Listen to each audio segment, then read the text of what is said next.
रात के 10 बज चुके हैं और मैं हूं आप सभी का अपना शाबिज़ मलिक और हाजिर हूं आप लोग के सामने फिर से एक क्राइम की कहानी को लेके, एक क्राइम की घटना को लेके। कल के दिन बहुत दिनों के बाद वीडियो डाला गया। अच्छा लगा क्योंकि उतने ज़्यादा व्यूज़ नहीं आए, लेकिन रिस्पॉन्स है। हमारे जो एक्टिव व्यूवर्स हैं वो हमारे साथ जुड़े हुए हैं।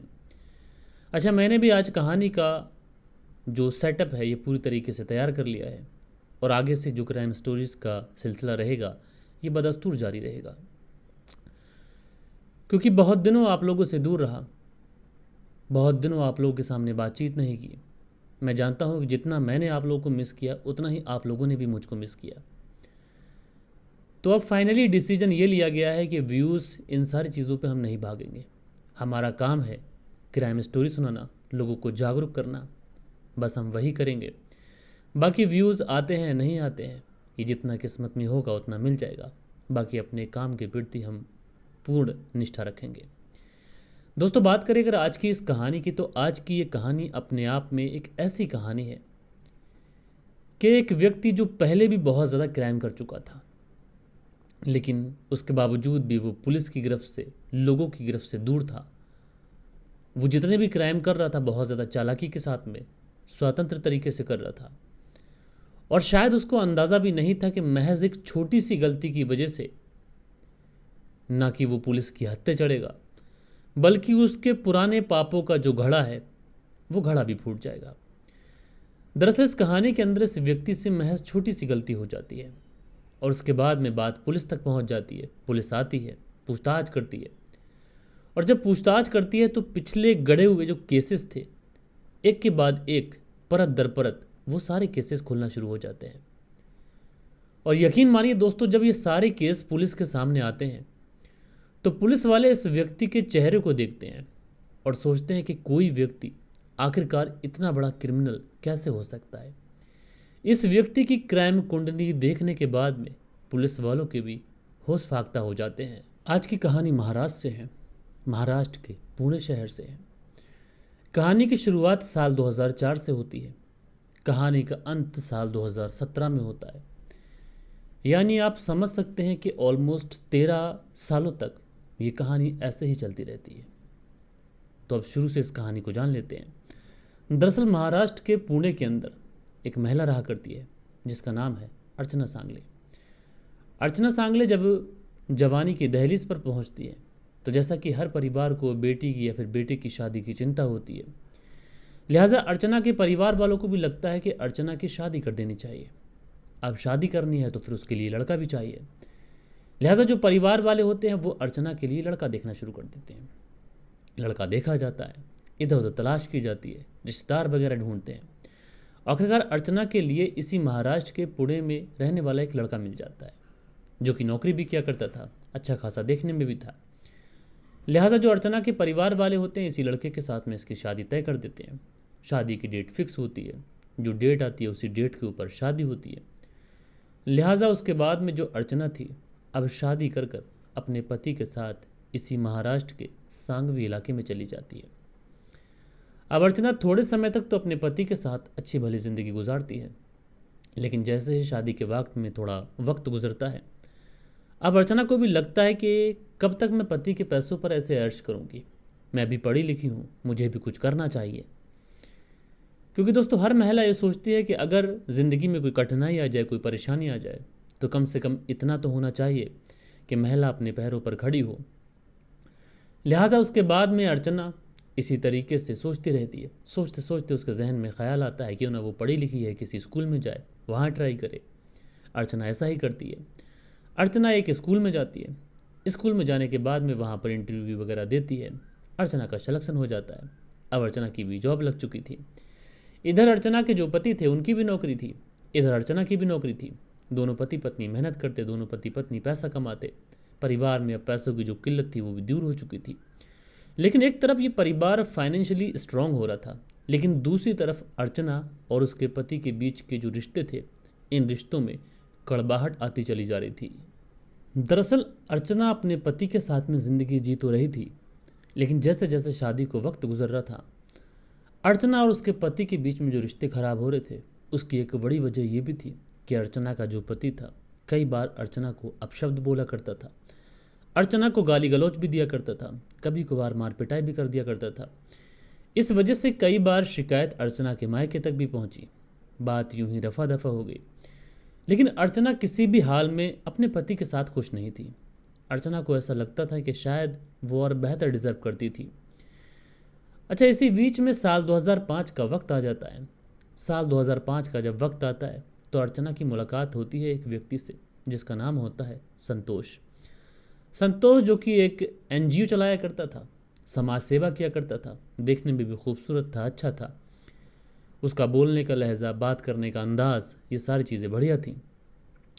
अर्चना को भी लगता है कि ये व्यक्ति कितना बढ़िया है, देखने में भी अच्छा है, इसकी सीरत सूरत सारी चीज़ें अच्छी हैं, काम भी अच्छा है, समाज सेवा करता है। तो पहली बार मिलने में ही अर्चना जो थी इस संतोष के प्रति आकर्षित हो जाती है। धीरे धीरे दोस्ती बढ़ती है, दोस्ती धीरे धीरे और ज़्यादा क्लोज होती है। और जब दोस्ती क्लोज होती है तो आखिरकार अर्चना और संतोष, इन दोनों के बीच में मोहब्बत हो जाती है। यानी अर्चना शादीशुदा होने के बावजूद भी एक लड़के के साथ में रिलेशनशिप में आ चुकी थी। अब अर्चना जब इस व्यक्ति के साथ में रिलेशनशिप में आ चुकी थी तो अब वो पति की बातों को क्यों बर्दाश्त करती। पति के साथ में अनबन तो चल ही रही थी। इसी बीच में अर्चना फैसला करती है कि वो इसी संतोष के साथ रहेगी। और साल 2005 में ही 15 दिसंबर को अर्चना और संतोष एक फ्लैट खरीदते हैं। इसमें कुछ पैसे ऐसे थे जो अर्चना ने भी मिलाए थे, कुछ पैसे ऐसे थे जो संतोष ने भी मिलाए थे। दोनों ने पैसे इकट्ठे कर कर एक फ्लैट लिया और 15 दिसंबर को उसी फ्लैट के अंदर ये दोनों शिफ्ट हो गए और उसके बाद में दोनों लिव इन रिलेशनशिप में रहने लग जाते हैं। अब इधर अर्चना इस संतोष के साथ में लिव इन में रहने तो लगी थी, लेकिन ये बातें जब इस अर्चना के परिवार वालों को पता चलती हैं, जिन्होंने बड़े ही धूमधाम के साथ में अपनी बिटिया की शादी की थी, अच्छे से उसे पाला था, अच्छे से उसकी परवरिश की थी, समाज में इज्जत थी, नाम था, रुतबा था। अब ऐसे में पता चले कि बिटिया अपने पति को छोड़कर एक ऐसे व्यक्ति के साथ में रहने लगी जिससे उसने शादी भी नहीं की, तो परिवार वालों को बहुत ज़्यादा धक्का भी लगता है। और इसी धक्के की वजह से परिवार वाले अर्चना से अपने तमाम संबंध तोड़ लेते हैं। इधर अर्चना जैसे तैसे कर कर अपने इस नए साथी के साथ, संतोष के साथ रहने लगी थी। उधर अर्चना का जो पति था वो भी अर्चना को छोड़ चुका था, वो अपनी ज़िंदगी में मस्त हो चुका था, वो भी रोज़ रोज़ की लड़ाई झगड़ों से तंग आ चुका था। लिहाजा धीरे धीरे समय गुजरता है और अर्चना धीरे धीरे अपने परिवार वालों से कांटेक्ट करने की कोशिश करती है। वो संतोष के बारे में बताती, उसकी अच्छी आदतों के बारे में बताती, पहले वाले पति की कमियां बताती। अब इधर संतोष जो था उसकी अच्छी आदतें थी, इन्हीं आदतों की वजह से अब अर्चना के जो परिवार वाले थे वो भी धीरे धीरे संतोष से खुश होने लग जाते हैं और संतोष को एक्सेप्ट कर लेते हैं। अब ये पूरा परिवार खुश था। आप समझ सकते हैं कि संतोष और अर्चना ने पुणे के एक पॉश इलाके में फ्लैट खरीदा था। यानी सारी चीज़ें इस परिवार के अंदर बहुत बढ़िया चल रही थी, सारी चीज़ें ओके थी, सब कुछ ठीक था, ना पैसे की कमी थी, ना प्यार की कमी थी। परिवार वालों से दूरी थी, वो भी ठीक ठाक हो चुका था। इसी बीच में एक तारीख आती है 4 नवंबर साल 2006 और इसी 4 नवंबर साल 2006 को जो परिवार वाले होते हैं वो संतोष को कॉल करते हैं। कॉल करने के बाद में कहते हैं कि 2 दिन से हम अर्चना का मोबाइल नंबर ट्राई कर रहे हैं, लेकिन ना मोबाइल नंबर लग रहा है, ना 2 दिन से अर्चना का कोई फ़ोन आया। सब खैरियत तो है, सब कुशल मंगल तो है। लेकिन जो संतोष होता है ये भी थोड़ा सा उदास होता है। उसके बाद में कहता है कि पिताजी मैं आपको बताने ही वाला था, 2 दिन गुजर चुके हैं और इन 2 दिन के गुजर जाने के बाद भी अर्चना का कहीं पर भी कोई पता नहीं है। मुझे समझ नहीं आ रहा कि अर्चना कहाँ चली गई। मैं भी बहुत ज़्यादा परेशान हूँ। आपको बताने ही वाला था, फिर मैंने सोचा कि आपको एकदम से तकलीफ़ हो जाएगी, थोड़ा सा आराम से किसी तरीके से बताऊँगा। अब जैसे ही ये बातें परिवार वाले सुनते हैं बहुत ज़्यादा परेशान होते हैं। परेशान होने के बाद में भागते हैं। भागने के बाद में संतोष के पास पहुंचते हैं, संतोष को लेते हैं और पहुंच जाते हैं चतुर सिंधी थाने में। और चतुर सिंधी थाने में पहुंचने के बाद में वो अपनी बेटी अर्चना की मिसिंग कंप्लेंट दर्ज कराते हैं। अब चूंकि मामला एक पॉश इलाके की एक महिला की गुमशुदगी का था, इसलिए पुलिस वाले भी इस पूरे मामले को बहुत ज़्यादा गंभीरता से लेते हैं। मामला दर्ज करते हैं। सबसे पहले इन लोगों के बयान दर्ज कराते हैं, उसके बाद में आस पड़ोस के लोगों से भी पूछताछ करते हैं, आस पड़ोस के थानों में सूचना भिजवा देते हैं। इधर ये सारी चीज़ें चल ही रही थी, लेकिन इसी बीच में एक थाना पड़ता है महेंद्रगढ़ थाना। इसी महेंद्रगढ़ थाने में एक महिला की डेड बॉडी मिलती है। जब महिला की डेड बॉडी मिलती है तो वहाँ पर न किसी की गुमशुदगी की कोई रिपोर्ट थी, न उस महिला की कोई शिनाख्त कर पाता है। लिहाजा अब महेंद्रगढ़ थाने के जो पुलिसकर्मी थे वो इस महिला के फोटोग्राफ को सर्कुलेट करते हैं और ये फ़ोटो सर्कुलेट होते होते चतुरसिंगी थाने में पहुंच जाता है। अब जैसे ही चतुरसिंगी थाने में फ़ोटो पहुंचता है, सेम डिस्क्रिप्शन, सारी चीज़ें बिल्कुल सेम थी। इसलिए चतुरसिंगी थाने की जो पुलिस थी संतोष और इसी अर्चना के परिवार वालों को बुलाती हैं। उसके बाद में डेड बॉडी की शिनाख्त कराई जाती है। अब परिवार वाले जब डेड बॉडी को देखते हैं तो देखते ही शिनाख्त कर लेते हैं। परिवार वाले फूट फूट कर रोने लग जाते हैं। वो कहते हैं कि हमारी बेटी तो अच्छी भली घर थी, न जाने कहाँ चली गई और कैसे उसकी मौत हो गई।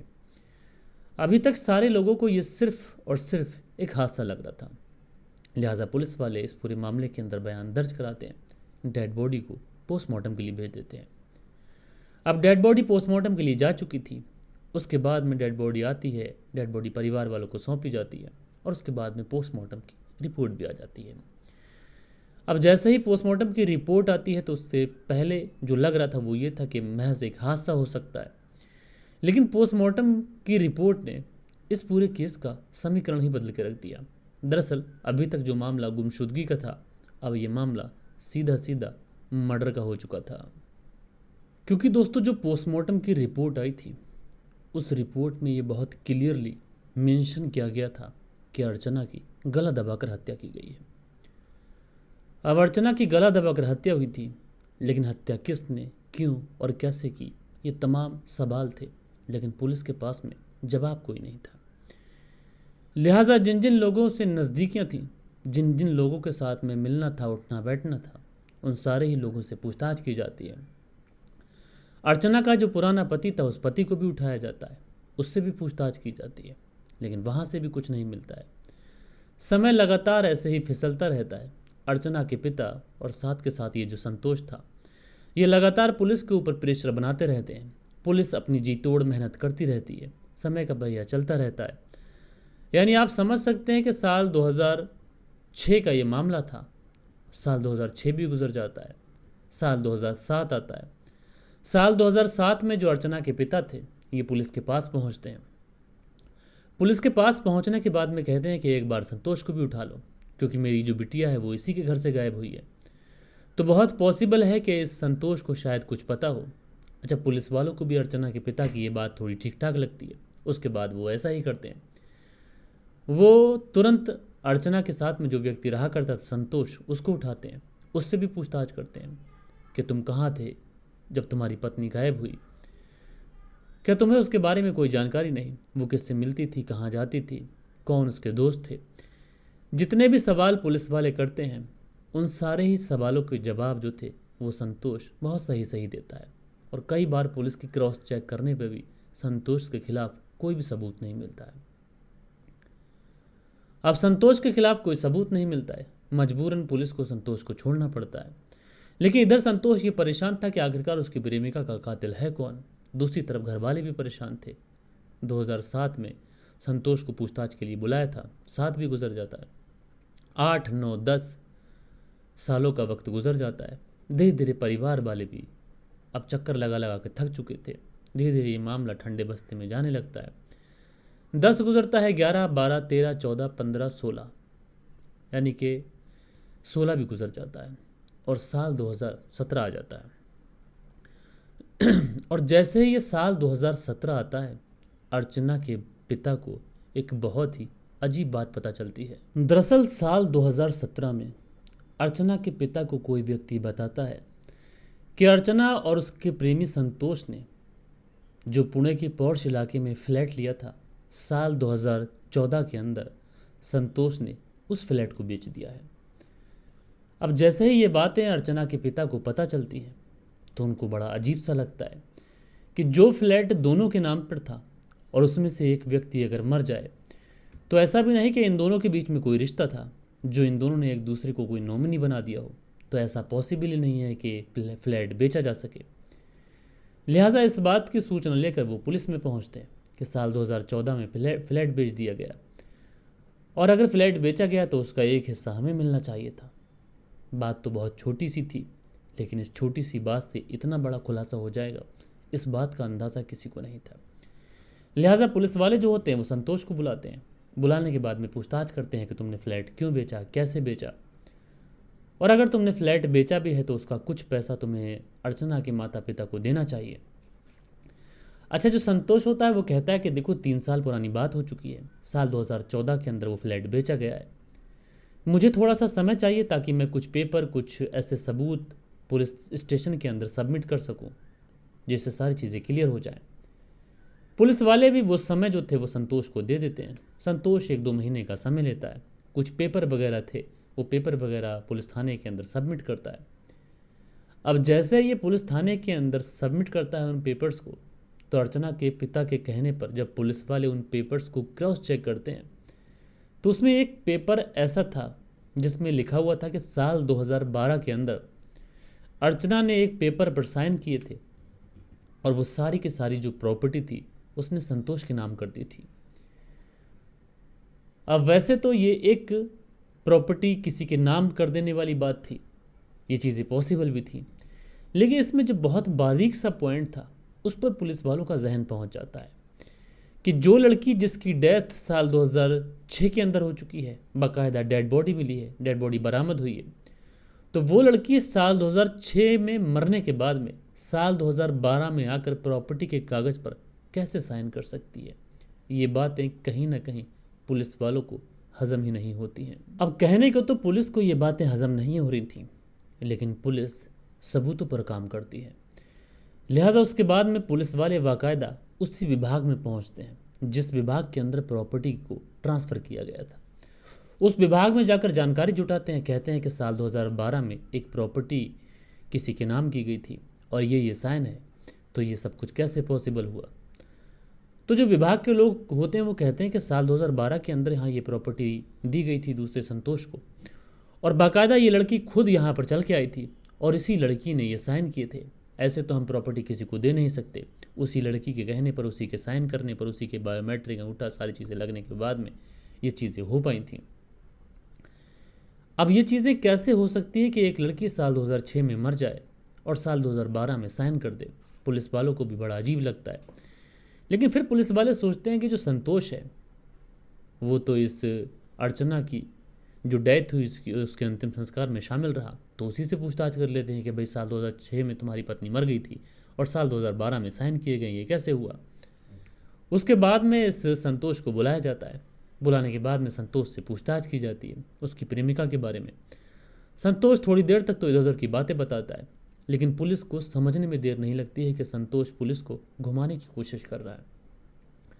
लिहाजा पुलिस वाले संतोष के ऊपर सख्ती दिखाते हैं, और जब पुलिस वाले संतोष के ऊपर सख्ती दिखाते हैं तो संतोष टूटता है और उसके बाद में एक ऐसा सच सामने आता है जिसे सुनने के बाद में खुद पुलिस वाले भी हैरान थे। साल 2006 से लेकर साल 2012 के बीच में आखिरकार जो लड़की मर गई थी वो साइन करने के लिए कैसे आ गई। आज भी कुछ लोग जब इस कहानी को सुनते हैं तो बड़े से बड़े ज़हीन दिमाग के लोग भी सोचने पर मजबूर हो जाते हैं। दरअसल जो संतोष था ये पुलिस को बताता है कि जब हमने फ्लैट लिया था तो उसके 1 साल के बाद ही फ्लैट की कीमत बहुत ज़्यादा बढ़ गई थी और हम उस फ्लैट को बेचना चाहते थे।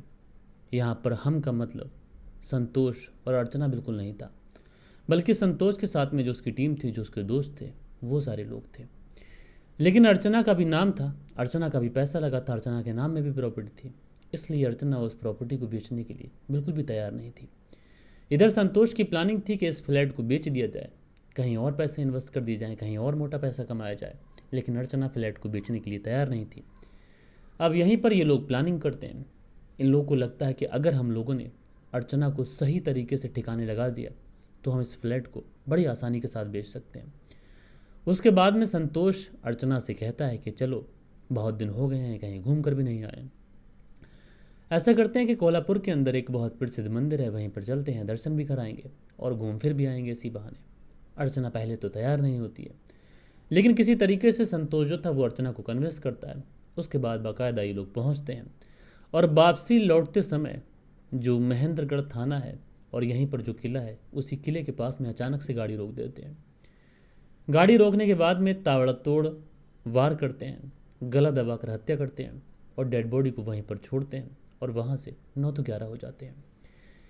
लेकिन संतोष ने ये सारी चीज़ें इस तरीके से, इस प्लानिंग के साथ में की थी ताकि पुलिस को और बाकी लोगों को ये दिखाया जा सके कि संतोष बस अपने दोस्तों के साथ अकेला गया था और उसके साथ में अर्चना नहीं गई थी, अर्चना घर पे ही थी। यानी दृश्यम स्टाइल में ये पूरा कत्ल का खेल रचा गया था।